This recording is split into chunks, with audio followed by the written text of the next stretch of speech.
शांति। आज है 25 दिसंबर, शिव बाबा की साकार मुरली। आज मीठे बाबा कहते हैं, मीठे बच्चे, बाप हर बात में कल्याणकारी है। बाप हर बात में कल्याणकारी है, इसीलिए जो डायरेक्शन मिलते हैं उसमें आनाकानी न कर श्रीमत पर सदा चलते रहो। प्रश्न, नौदा भक्ति, नौदा पढ़ाई दोनों से जो प्राप्तियां होती हैं उसमें अंतर क्या है?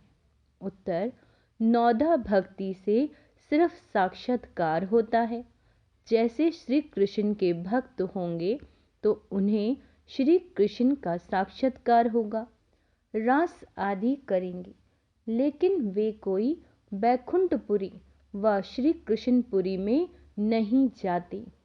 तुम बच्चे नौदा पढ़ाई पढ़ते हो, जिससे तुम्हारी सब मनोकामनाएं पूरी हो जाती हैं। इस पढ़ाई से तुम बैकुंठपुरी में चले जाते हो। गीत है आज नहीं तो कल। ओम शांति। यह किसने कहा कि घर चल? किसका बच्चा रूठ कर चला जाता है तो मित्र संबंधी आदि उनके पिछाड़ी जाते हैं, कहते हैं रूठे क्यों हूँ, अब चलो घर। यह भी बेहद का बाप आकर सब बच्चों को कहते हैं। बाप भी हैं, दादा भी हैं, जिस्मानी भी हैं तो रूहानी भी हैं। कहते हैं, हे बच्चे, अब घर चलो, रात पूरी हुई, अब दिन होता है। यह हो गई ज्ञान की बात।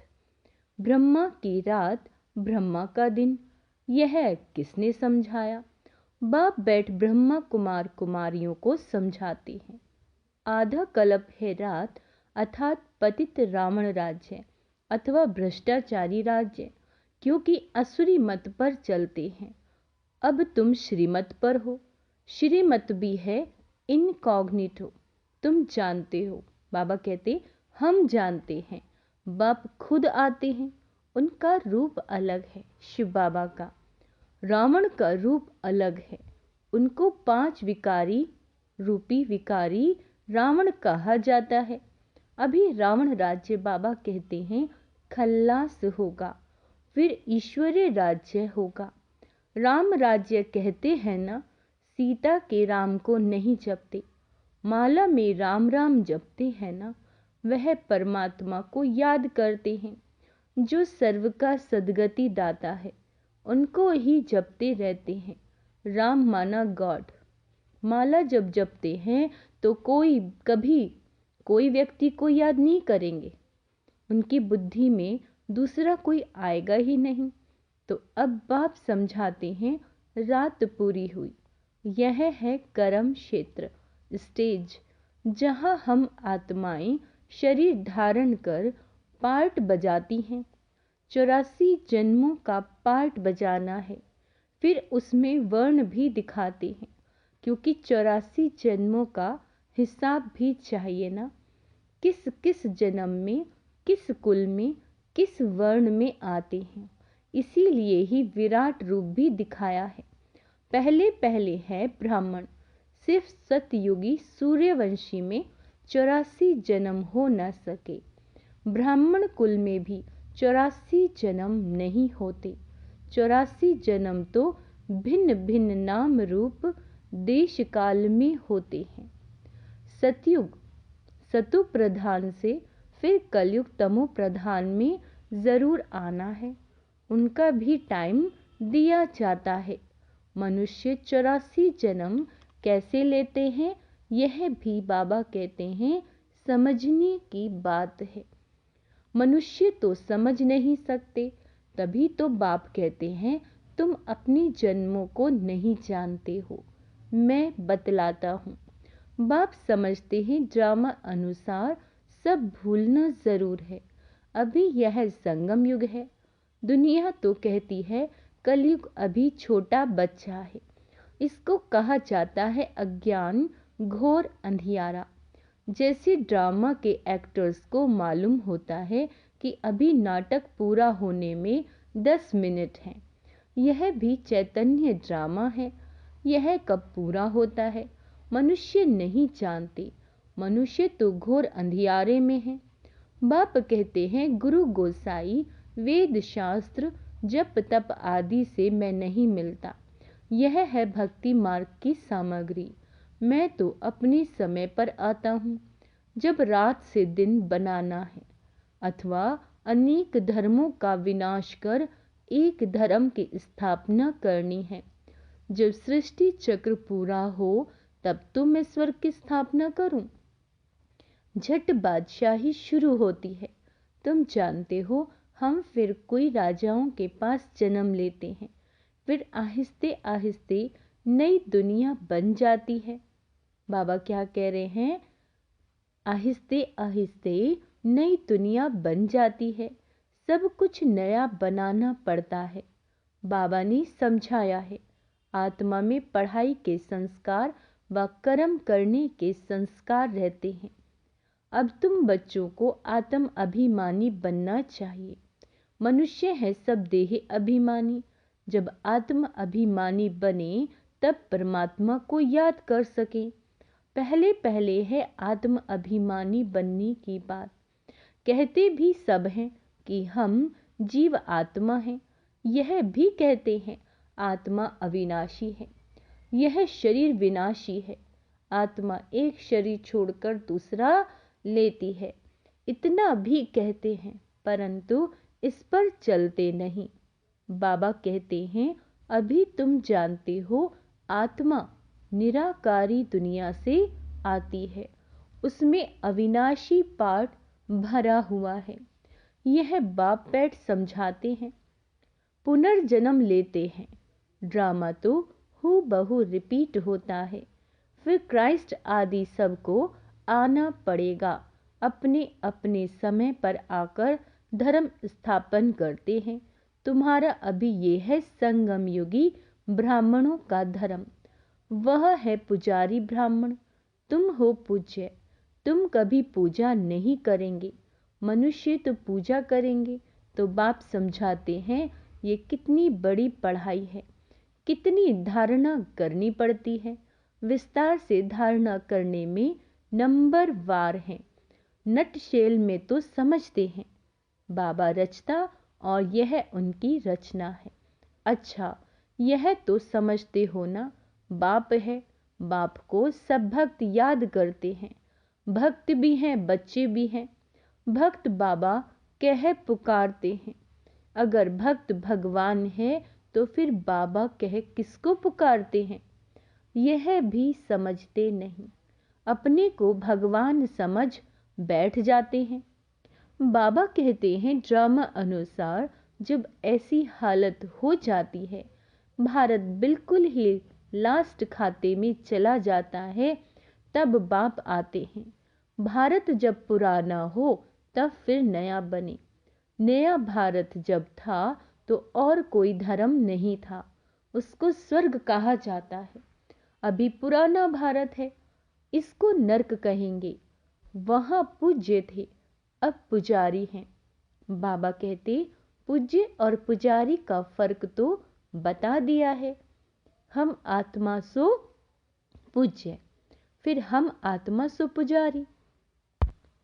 बाबा कहते हैं हम सो ज्ञानी।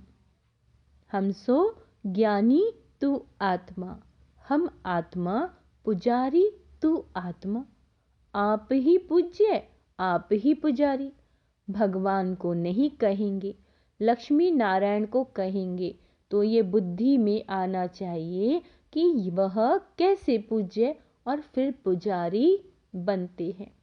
बाप कहते हैं कल्प पहले भी मैंने ऐसे ही ज्ञान दिया था। कल्प कल्प देता हूँ।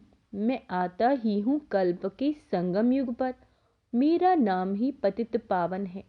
जब सारी दुनिया पतित होती है तब मैं आता हूँ। देखो यह झाड़ है। इसमें ब्रह्मा ऊपर में खड़ा है। पहले आदि में दिखाते हैं। अभी सब पिछाड़ी में है।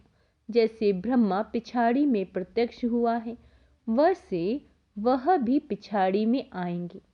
जैसे क्राइस्ट है तो वह फिर अंत में आएगा, परंतु हम पिछाड़ी यानी डाल के अंत में उनका चित्र नहीं दे सकते। समझा सकते हैं। जैसे यह देवी देवता धर्म की स्थापना करने वाला प्रजापिता ब्रह्मा है, अभी झाड़ की एंड यानी अंत में खड़ा है। क्राइस्ट भी क्रिश्चियन धर्म का प्रजापिता है ना। जैसे यह प्रजापिता ब्रह्मा, वैसे वो प्रजापिता क्राइस्ट, प्रजापिता बुद्ध, यह सब धर्म की स्थापना करने वाले हैं। बाबा कहते सन्यासियों का शंकराचार्य, उनको भी पिता कहेंगे। वह गुरु कहते कहेंगे हमारा गुरु शंकराचार्य था। तो यह जो डाल के आदि में खड़े हैं, यह फिर जन्म लेते लेते अंत में आते हैं। अभी सब तमो प्रधान स्टेज में हैं, यह भी आकर समझेंगे। पिछाड़ी में सलाम करने जरूर आएंगे। उन्हों को भी कहेंगे बेहद के बाप को याद करो। बेहद का बाप सबके लिए कहते हैं। शिव बाबा क्या कहते हैं? देह सहित देही के सब संबंधों को छोड़ो। यह ज्ञान हर एक धर्म वालों के लिए है। सब धर्म देह के धर्म छोड़, सब देह के धर्म छोड़, अपने को अशरीरी समझ बाप को याद करो। जितना याद करेंगे, ज्ञान की धारणा करेंगे, उतना ऊंचा पद पाएंगे। कल्प पहले जिसने जितना ज्ञान लिया होगा, उतना जरूर आकर लेंगे। तुम बच्चों को कितना फकुर रहना चाहिए। हम विश्व के रचयिता बाप के बच्चे हैं। बाप हमको विश्व का मालिक बनाते हैं, राजयोग सिखला रहे हैं। कितनी सहज बात है, परंतु चलते चलते थोड़ी सी बात में संशय आ जाता है। क्या कह रहे हैं बाबा? चलते चलते थोड़ी सी कोई बात आ गई तो क्या हो जाता है? आत्मा को संशय आ जाता है। बाबा कहते इसको ही माया का तूफान या परीक्षा कहा जाता है। यह तो बाप कहते ही हैं कि गृहस्थ व्यवहार में रहना है। सबको घर बार छुड़ा दूं तो सब यहाँ बैठ जाएं। व्यवहार में भी पास करना है। इसको अंडरलाइन करेंगे। बाबा कह रहे हैं व्यवहार में भी पास करना है, फिर समय पर सर्विस में लग जाएंगे। जिन्होंने धंधे आदि को छोड़ा है, उन्हों को फिर सर्विस में लगाते हैं तो कोई बिगड़ पड़ते हैं। कोई तो समझते हैं श्रीमत में कल्याण है, श्रीमत पर जरूर चलना ही है। डायरेक्शन मिला है, उसमें फिर आनाकानी नहीं करनी चाहिए। बाप हर बात में कल्याणकारी है। इसको बहुत गहराई से समझना है। बाबा कह रहे हैं बाप हर बात में कल्याणकारी है। चाहे कुछ भी ड्रामा में हो जाए, कुछ भी, यही समझना इस बात में ही कल्याण है। बाबा कह रहे हैं माया बड़ी चंचल है। बहुत हैं जो समझते हैं ऐसे रहने से तो कोई धंधा आदि करें, कोई समझते हैं शादी करें। बुद्धि चक्र खाती रहती है, फिर पढ़ाई को छोड़ देते हैं। कोई तो बाप से गारंटी करते हैं। क्या गारंटी करते हैं? कि हम श्रीमत पर जरूर चलेंगे। बाबा कहते वह है असुरी मत और ये है ईश्वरीय मत। असुरी मत पर चलने से बहुत कड़ी सजाएं खाते हैं। उन्होंने फिर गरुड़ पुराण में डराने की रोचक बातें लिख दी हैं, जिससे जास्ती पाप न हो, परंतु फिर भी सुधरते थोड़े ही हैं। यह सब बाप समझाते हैं। ज्ञान का सागर कोई मनुष्य नहीं हो सकता। ज्ञान का सागर नॉलेजफुल बाप समझा रहे हैं। जो समझते हैं वह फिर समझाते हैं। कहते हैं यह ठीक बात है, हम फिर आएंगे। बस प्रदर्शनी से बाहर निकले और खल्लास। हाँ, कोई 2-3 भी निकले तो भी बाबा कहते हैं अच्छा है। प्रजा तो बहुत बनती रहती है, वर्षा पाने लायक कोई मुश्किल निकलते हैं। राजा रानी के एक दो बच्चे होंगे, उनको राजकुल का कहेंगे। प्रजा तो कितनी ढेर बनती है, प्रजा तो झट बनती है, राजाए थोड़े ही बनते हैं। 16,108 त्रेता के अंत में जाकर बनते हैं। प्रजा में तो करोड़ों की अंदाज में हो। क्या कह रहे हैं बाबा कि जो प्रजा होगी वो तो करोड़ों की अंदाज में होगी। यह समझने की बड़ी विशाल बुद्धि चाहिए। हम पारलौकिक बाप से वर्षा ले रहे हैं। बाप का फरमान है, मुझे याद करो और वर्षे को याद करो। मन मना भव और मध्याजी भव। स्वर्ग है विष्णुपुरी और यह है रावणपुरी। शांति धाम, सुख धाम और दुख धाम यह बाप समझाते हैं। बाप को याद करने से अंत मते सुगति हो जाएगी।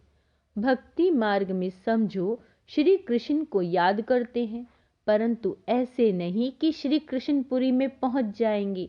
नहीं, करके श्री कृष्णपुरी में जाकर ध्यान में रास आदि करके लौटेंगे। वह है नौदा भक्ति का प्रभाव, जिससे उनको साक्षात्कार हो जाता है, मनोकामना पूरी होती है। बाकी सतयुग तो सतयुग है, वहां जाने लिए कोई नौधा पढ़ाई चाहिए। बाबा कहते हैं नौधा भक्ति नहीं, पढ़ते रहो। मुरली जरूर पढ़नी चाहिए, सेंटर में जरूर जाना है, नहीं तो घर, बाबा कहते हैं नहीं तो मुरली लेकर घर में जरूर पढ़ो। कोई को कहा जाता है सेंटर जाओ, हर एक के लिए अलग अलग है, सबके लिए एक बात नहीं हो सकती। ऐसे नहीं बाबा कहते दृष्टि देकर खाओ तो बस, परंतु बाबा कहते लाचारी हालत में। ऐसा कब करना है? लाचारी हालत में। और कुछ नहीं कर सकते तो दृष्टि देकर खाओ। बाकी सबके लिए थोड़े ही बाबा ऐसे कहेंगे।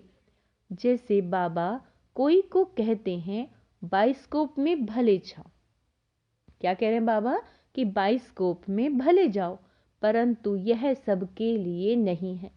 कोई के साथ जाना पड़ता है ना। कोई पिक्चर मूवीज देखने जाते हैं बच्चे, तो माता पिता को उनके साथ जाना पड़ता है, अकेले नहीं भेज सकते। तो उसके लिए बाबा कह रहे हैं परंतु ये सबके लिए नहीं है। कोई के साथ जाना पड़ता है तो उन्हें भी नॉलेज देनी है।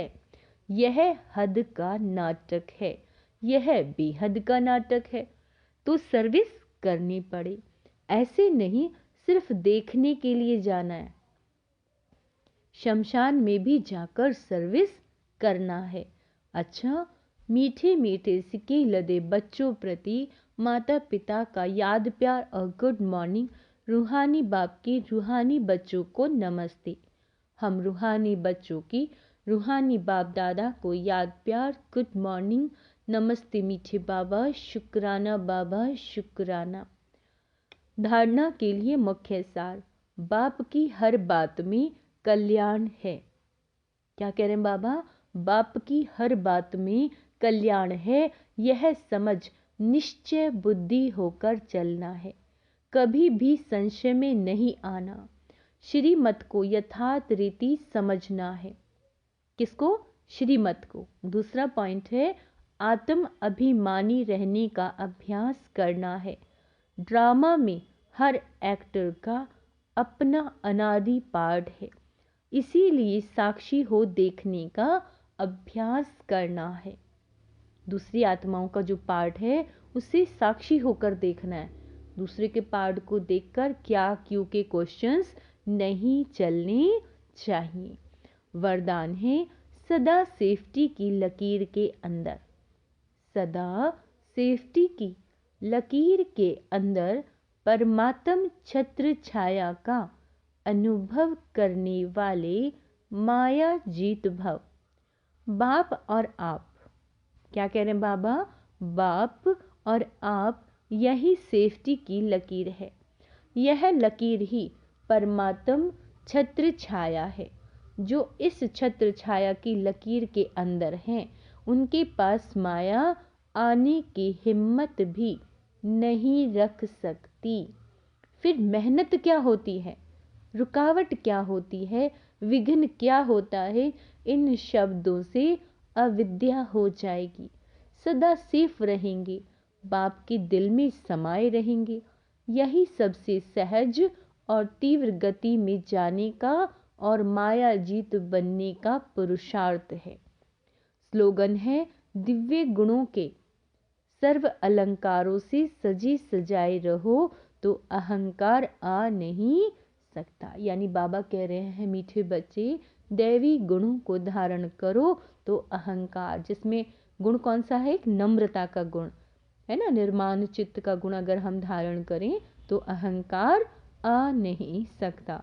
तो आज का स्वमान अभ्यास करेंगे। मैं निर्माण चित्त आत्मा हूँ, मैं माया जीत आत्मा हूँ, मैं हीरो एक्टर हूँ, मैं निश्चय बुद्धि आत्मा हूँ। निश्चय बुद्धि इतना इम्पॉर्टेंट है क्योंकि बाबा कहते हैं जो पेपर होगा वो निश्चय का है। निश्चय बुद्धि विजयंती। जिसे बाबा पर निश्चय है वो हर परिस्थिति को बहुत सहज रीति से पार कर लेगा कि मेरा बाबा मेरे साथ है, कोई भी परिस्थिति मेरा कुछ भी नहीं बिगाड़ सकती। अच्छा, ओम शांति।